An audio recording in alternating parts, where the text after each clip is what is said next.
স্বয়মেবাত্মানং ব্যক্তং পুরুষোত্তম ভূত ভান ভূতেশ দেব দেব জগৎপতি।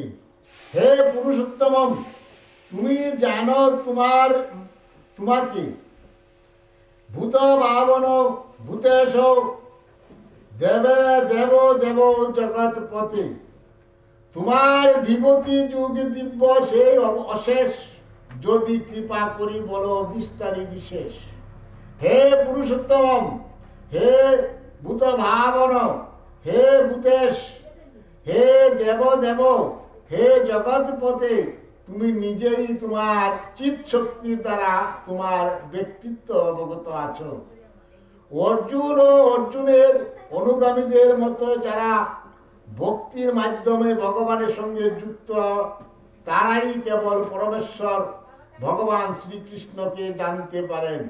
নাস্তিক ও আসরিক ভাবনাপন্ন মানুষেরা কখনোই শ্রীকৃষ্ণকে জানতে পারে না।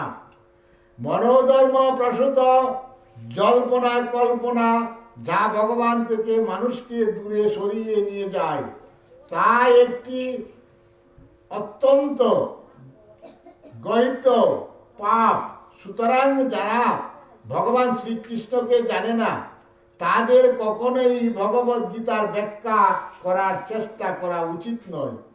ভগবদ গীতা হচ্ছে শ্রীকৃষ্ণের বাণী, এবং যেহেতু তা কৃষ্ণ তত্ত্ব বিজ্ঞান, তা আমাদের শ্রীকৃষ্ণের কাছ থেকেই বুঝতে চেষ্টা করা উচিত। ঠিক যেভাবে অর্জুন তা বুঝিয়েছিলেন, নাস্তিকদের কাছ থেকে কখনোই ভগবদ গীতা শোনা উচিত নয়। জয় জগৎ বন্ধু হরি, জয় জগৎ বন্ধু হরি, জয় শ্রী গুরুর জয়।